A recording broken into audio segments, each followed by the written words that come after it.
नमस्कार, मी श्वेता अंकले. तरुण भारतच्या न्यूज बुलेटिनमध्ये आपल्या सर्वांचे स्वागत. आता पाहूया ठळक घडामोडी. प्रयागराज येथील महाकुंभ मेळ्याला जाण्यासाठी नवी दिल्ली रेल्वे स्टेशनवर शनिवारी रात्री मोठी गर्दी झाली होती. यावेळी अचानक चेंगराचेंगरी झाल्यानं 15 भाविकांचा यामध्ये गुदमरून मृत्यू झाल्याची घटना घडली आहे. सूत्रांनी दिलेल्या माहितीनुसार नवी दिल्ली रेल्वे स्टेशनच्या प्लॅटफॉर्म क्रमांक 14 आणि 15 वर रात्री 9:55 प्रयागराजला जाणारी रेल्वे पकडताना उडालेल्या गोंधळानंतर सदर चेंगराचेंगरीची दुर्दैवी घटना घडल्याची माहिती समोर आली आहे. या चेंगराचेंगरीत अनेक भाविक जखमी झाले असून त्यांच्यावर नजीकच्या रुग्णालयात उपचार सुरू आहेत. चेंगराचेंगरीत मृत्युमुखी पडलेल्या भाविकांमध्ये 3 लहान मुलांसह एकूण 15 जणांचा समावेश असल्याची माहिती LNJP रुग्णालयाच्या वैद्यकीय अधिकाऱ्यांनी दिली आहे. घटनेची माहिती मिळताच अग्निशमन दलाच्या 4 गाड्या घटनास्थळी पोहोचल्या. पोलीस आणि RPFचे जवानांनी रेल्वे स्टेशन तातडीने रिकामे केले आणि आपत्कालीन सेवा पुरवली. या दुर्दैवी घटनेबद्दल पंतप्रधान मोदी यांनी दुःख व्यक्त केलंय. काल शनिवारी दुपारी खडेबाजार बेळगाव येथे रिक्षा चालकानं गोव्यातील माजी आमदारांवर जीवघेणा हल्ला केला होता. दरम्यान या मारहाणीत गंभीर जखमी झाल्यामुळे गोव्याचे माजी आमदार लाहू मामलेदार यांचा दुर्दैवी मृत्यू झाला. याची तातडीने दखल घेत बेळगाव जिल्ह्याचे पालकमंत्री सतीश जारकिहोळी यांच्या आदेशानुसार संबंधित अधिकाऱ्यांच्या गटाने जिल्हा रुग्णालयाला भेट दिली. यावेळी मंत्री जारकिहोळी यांच्या स्वीय सहाय्यकांनी लाहू मामलेदार यांच्या नातेवाईकांची भेट घेऊन त्यांचे सांत्वन केले. या घटनेने पालकमंत्री जारकिहोळी यांना धक्का बसला असून मामलेदार यांच्या कुटुंबियांना दुःख सहन करण्याची शक्ती मिळो अशी प्रार्थना करण्यात आली. या घटनेची संपूर्ण माहिती घेण्यासाठी रुग्णालयातील वरिष्ठ डॉक्टर आणि पोलीस अधिकाऱ्यांशी मंत्री जारकिहोळी यांचे स्वीय सहाय्यकांनी सखोल चौकशी केली.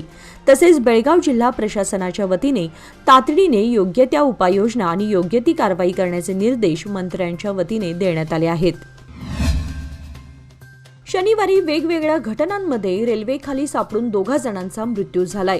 सुळेभावी सुळधाड रेल्वे स्थानकादरम्यान तसेच कुडची रेल्वे यार्ड परिसरात या घटना घडल्या असून बेळगाव रेल्वे पोलिसांनी 2 मृतदेह ताब्यात घेतले आहेत. सुळेभावी सुळधाड रेल्वे स्थानकादरम्यान सुमारे 55 ते 60 वर्षीय अनोळखीचा रेल्वेखाली मृत्यू झाला असून मयताची उंची 5 फूट 6 इंच इतकी आहे. लालसर वर्ण, अंगाने सडपातळ, गोल चेहरा, गळ्यात तुळशीमाळ असं त्याचं वर्णन आहे. तसेच रायबाग तालुक्यातील कुडची येथील रेल्वे यार्डजवळ धावत्या रेल्वेखाली सापडून सुमारे 50 ते 55 वर्षीय अनोळखीचा मृत्यू झाला आहे. 5 फूट 7 इंच उंची, अंगाने साधारण असं त्याचं वर्णन असून रेल्वेखाली सापडल्यानं त्याचा चेहरा विद्रूप झाल्याने ओळख पटवणं मुश्किल बनलंय. मात्र त्याच्या उजव्या हातात पितळी कडा आहे. या 2 जणांची ओळख पटवण्यासाठी 0831-240-5273 या क्रमांकावर संपर्क साधण्याचं आवाहन करण्यात आलंय. बेळगावातील KLE रुग्णालयाजवळील NH4 रस्त्यानजीकच्या खुल्या जागेतील झाडांना काल शनिवारी दुपारी 2 वाजता आग लागली. या घटनेची माहिती मिळताच अग्निशमन दलाला तातडीने पाचारण करण्यात आलं. मात्र तोपर्यंत या आगीने रौद्र रूप धारण केल्यानं सदर आग विझवण्यासाठी अग्निशमन दलाच्या जवानांना रात्रीचे 12 वाजले. तोपर्यंत आग ही धुमसतच होती. या आगीमुळे परिसरातील झाडांचं प्रचंड नुकसान झालंय. लायन्स क्लब ऑफ बेळगाव व हुबळी येथील महावीर लिंब सेंटरच्या सहकार्याने कृत्रिम अवयव रोपण शिबिर आयोजित करण्यात आलं आहे. हे शिबिर पूर्णतः मोफत असून गरजूंनी याचा लाभ घ्यावा असं आवाहन या उपक्रमाचे इव्हेंट चेअरपर्सन रवींद्र काकती यांनी शहरातील कन्नड साहित्य भवन येथे बोलावण्यात आलेल्या पत्रकार परिषदेत केलं. दर 2 वर्षांनी क्लब मोफत अवयव रोपण शिबिर आयोजित करतं. गतवर्षी या शिबिराचा 73 जणांनी लाभ घेतला होता. यंदा सुद्धा हे शिबिर लवकरच घेण्यात येणार असून यावेळी क्लबचे माजी अध्यक्ष व प्रसिद्ध विभाग प्रमुख प्रभाकर शहापूरकर म्हणाले की गरजूंनी व्हॉट्सॲप क्रमांक 9964247171 वर संपर्क साधून 25 फेब्रुवारीपर्यंत हा अर्ज भरून देणं आवश्यक आहे. अर्ज भरतेवेळी आधार कार्ड आवश्यक आहे. या प्रसंगी क्लबच्या अध्यक्षा दया शहापूरकर, उपप्रांतपाल राजशेखर हिरेमठ, सचिव गीता कित्तूर, जयश्री काकती, हेमंत कित्तूर व अन्य सदस्य उपस्थित होते. आसिफ उर्फ राजू सेठ फाउंडेशनने नुकतेच रामतीर्थनगर जवळील गणेश सर्कल येथे समुदाय सेवा आधारित स्वच्छता मोहिमेचं आयोजन केलं होतं. पर्यावरणाविषयी जागरूकता वाढवणं आणि स्थानिकांना स्वच्छ हिरवेगार परिसर राखण्यास प्रोत्साहित करणं हा उपक्रमाचा उद्देश होता. फाउंडेशनचे स्वयंसेवक सकाळी लवकर या उपक्रमात भाग घेण्यासाठी एकत्र येत स्वच्छता करण्याहेतू आणि सेवेच्या भावनेने सज्ज झाले होते. यावेळी स्वयंसेवकांसोबत युवा नेते अमान सेठ यांनी देखील सक्रियपणे या स्वच्छता अभियानात उत्स्फूर्तपणे सहभाग घेतला होता. त्यामुळे कार्यकर्त्यांच्यात अतिरिक्त उत्साह संचारलेला दिसून आला. या स्वच्छता अभियानात सर्व कार्यकर्त्यांनी एकत्र येत अथक परिश्रम घेऊन परिसर स्वच्छ केला आणि स्थानिक रहिवाशांमध्ये स्वच्छतेच्या महत्त्वाबाबत जनजागृती केली. भविष्यातही वारंवार असे उपक्रम हाती घेण्यात येईल असे अमान सेठ यांनी सांगून या उपक्रमात सहभागी झालेल्या स्वयंसेवकांच्या सहकार्याचे कौतुक केले. बेळगावात गेल्या डिसेंबर महिन्यात हिवाळी अधिवेशनाचे मोठ्या थाटामाटात आयोजन करण्यात आले होते. राज्य सरकारतर्फे कोट्यवधींचा खर्चही करण्यात आला होता. म्हणजे साधू संत येती घरा तोची दिवाळी दसरा ही म्हण इथे लागू पडते.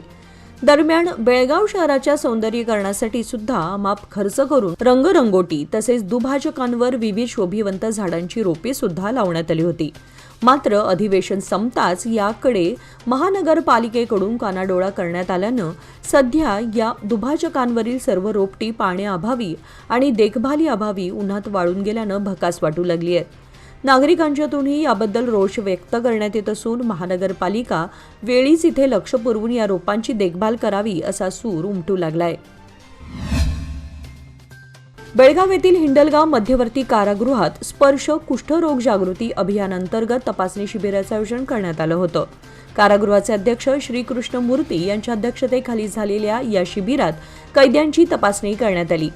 जिल्हा कुष्ठरोग निर्मूलन कार्यालयातील सहाय्यक कुष्ठरोग निर्मूलन अधिकारी भरत HP हर्षा, डॉक्टर सुरेश, सहाय्यक अधीक्षक मल्लिकार्जुन कोणोर आदी यावेळी उपस्थित होते. दीपप्रज्वलन करून शिबिराचे उद्घाटन करण्यात आले. कुष्ठरोगाची लक्षणे दिसून आल्यास त्वरित उपचार घ्यावेत, प्रत्येकाने स्वच्छतेकडे अधिक भर द्यावा असे आवाहन करण्यात आले. गेल्या काही दिवसांपासून मागणी असलेल्या घंटागाडीची सेवा ग्रामपंचायतीतर्फे आता बेळगाव तालुक्यातील सावगाव बेनकनहळ्ळी गावामध्ये नियमित सुरू राहणार आहे. सावगाव येथील यात्रेतील होणारा कचरा उचलण्याची मागणी गावातील नागरिकांनी केली होती. याची दखल घेऊन बेनकनहळ्ळी ग्रामपंचायत अध्यक्ष यल्लाप्पा पाटील यांनी या घंटागाडीची सुरुवात केली आहे. त्यामुळे रहिवाशांनी ग्रामपंचायतीचे आभार मानले.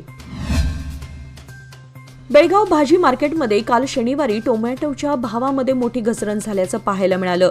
घाम गाळून पिकवलेल्या शेतकऱ्यांच्या टोमॅटोला बाजारात कवडीमोल भाव मिळत असल्यानं टोमॅटो विकायचा की फेकून द्यायचा अशी टोमॅटो उत्पादक शेतकऱ्यांची स्थिती बनली आहे. शेतकऱ्यांना प्रशासनाने आधार दिला नाही तर टोमॅटोचे उत्पादक शेतकरी अडचणीत येऊ शकतो. 4 आठवड्यांपूर्वी टोमॅटोचा भाव प्रति क्रेट 200 रुपयांवर होता. अचानक मागणी घसरली आणि पुरवठा वाढला. यामुळे भाव 50% घसरून तो टोमॅटो आता प्रति किलो 5 ते 10 रुपयांनी विकला जातोय. पश्चिम महाराष्ट्र व उत्तर कर्नाटकमधील प्रमुख देवस्थान असलेल्या मायका देवीची यात्रा लाखो भाविकांच्या उपस्थितीत संपन्न झाली. गेल्या 3-4 दिवसांपासून भाविक मोठ्या प्रमाणात चिंचलीमध्ये दाखल झाले होते. सर्व रस्ते भाविकांच्या गर्दीने फुलून गेले होते. सोहीकडे देवीचा जय जयकार व भंडाऱ्याची उधळण झालेली दिसून येत होती. लाखोंची गर्दी तसेच वाहनांची गर्दी अधिक असल्यानं प्रमुख रस्त्यांवर वाहनांच्या रांगा लागल्या होत्या. वाहतूक सुरळीत करण्याकरिता अथणीचे पोलीस उप अधीक्षक प्रशांत मुन्नोळी यांनी स्वतः आपल्या सहकाऱ्यांसह प्रयत्न करत होते.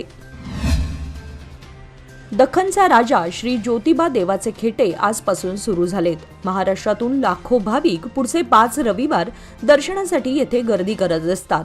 या पार्श्वभूमीवर पश्चिम महाराष्ट्र देवस्थान समितीचे दर्शन रांगेचे नियोजन केले आहे. भाविकांच्या वाहनांसाठी ठिकठिकाणी पार्किंगची सोय करण्यात आली आहे. मंदिर परिसरात सीसीटीव्ही कॅमेऱ्यांची नजर असणार असून पोलिसांनी कडेकोट बंदोबस्त ठेवलाय. यंदा माघ महिन्यातील 4 रविवार कोल्हापूरचे भाविक न चुकता सालाबाद प्रमाणे हे खेटे घालणार आहेत. तसेच सांगली, साताऱ्यासह उर्वरित महाराष्ट्रातूनही भाविक मोठ्या संख्येने खेटे घालण्यास सुरुवात केल्याने कोल्हापूर ते ज्योतिबा डोंगरापर्यंतच्या मार्गावर अनेक भाविक पायी येताना पाहायला मिळत आहे. कोगनोळी, हणबरवाडी, दत्तवाडी या परिसरामध्ये चालू वर्षी बहुतांशी शेतकऱ्यांनी ज्वारी व शाळूची लागवड केली आहे. या पिकासाठी पोषक असं वातावरण असल्यामुळे या भागात पीक चांगलंच बहरलं आहे. कमी गारवा आणि चांगले आभाळ यामुळे ज्वारीला पोषक वातावरण निर्माण झालं आहे. त्यामुळे यंदा उत्पादन वाढेल व शेतकऱ्याला भाकरी तर त्याच्या पशुधनाला कडबा मिळेल. सध्या पीक चांगलं असल्यानं उत्पादक शेतकरी समाधान व्यक्त करत आहेत. ऊस गाळप हंगाम अंतिम टप्प्यात आलाय. नजीकच्या कोल्हापूर विभागात 97 लाख टन ऊस अद्याप शिल्लक आहे. आतापर्यंत 1,51,29,842 टन ऊसाचं गाळप झालं असून मार्च अखेरपर्यंत कारखाने सुरू राहतील असा अंदाज आहे. कर्नाटक सीमा भागातील बहुतांशी साखर कारखान्यांचा 15 फेब्रुवारीपूर्वी गाळप हंगाम संपला आहे. मात्र कोगनोळीसह निपाणी तालुक्यातील बहुतांशी शेतकरी नजीकच्या महाराष्ट्रातील शाहू कारखाना कागल, कल्लापण्णा आवाडे, जवाहर कारखाना उहुपरी, दत्त साखर कारखाना शिरोड यासह अन्य कारखान्यांना सभासद आहेत. त्यामुळे महाराष्ट्रात अजून महिनाभर साखर कारखाने सुरू राहण्याची शक्यता असल्यानं कर्नाटकाच्या सीमा भागातील काही तालुक्यात ऊस अद्याप उभा दिसतोय. अथणी येथील हुलगबाळी रस्त्यानजीक असलेल्या नंदकुमार बोलोळे यांच्या स्विमिंग पूलमध्ये पोहण्यासाठी गेलेल्या 12 वर्षाच्या मुलाचा बुडून दुर्दैवी मृत्यू झालाय. सर्वेश सतीश गुजर असं सदर मृत मुलाचं नाव असून तो शाळेला जाऊन घरी आला होता. यावेळी वडिलांनी त्याला बाहेर जाऊ नकोस, घरीच अभ्यास करत राहा असं सांगितलं होतं. मात्र सर्वेश हा आपल्या मित्रांसमवेत पोहण्यासाठी स्विमिंग पूलमध्ये गेला असता पोहताना त्याचा पाण्यात बुडून दुर्दैवी मृत्यू झाला. सदर घटना समजताच घटनास्थळी त्याच्या कुटुंबियांनी एकच आक्रोश केला. यावेळी उपस्थितांचेही डोळे पाणावले होते. सदर घटनेची नोंद अथणी पोलिसात झाली असून पोलीस अधिक तपास करत आहेत. जमखंडी परिसरातील रस्त्यावरील अतिक्रमणे टप्प्याटप्प्याने हटवण्यात येणार असल्याचे नगरपालिका आयुक्त ज्योती गिरीश यांनी सांगितले. येथील सिद्धरामेश्वर कॉलनीजवळील रस्त्यावरील अतिक्रमण हटवण्यास प्रारंभ करण्यात आला. याप्रसंगी ते बोलत होते. अतिक्रमण झाल्यानं तसेच वाहनांच्या संख्येत देखील वाढ झाल्यानं रहदारीच्या समस्या भेडसावत असून अपघातही घडत आहेत. व्यापाऱ्यांनी स्वतःहून अतिक्रमण काढून घ्यावं, अन्यथा नगरपालिका जेसीबीने अतिक्रमण हटवण्याची कारवाई करणार असल्याचे त्यांनी सांगितले. याप्रसंगी नगरपालिकेचे अधिकारी यल्लाप्पा बिदरी, राजकुमार होसूर, अनिल जिरग्याळ आदी उपस्थित होते. सार्वजनिक बांधकाम मंत्री आणि जिल्हा पालकमंत्री सतीश जारकिहोळी यांच्या सूचनेनुसार खासदार प्रियंका जारकिहोळी आणि राहुल जारकिहोळी यांनी यमकनमर्डी मतदारसंघातील रस्ते विकास कामांचे भूमिपूजन केले.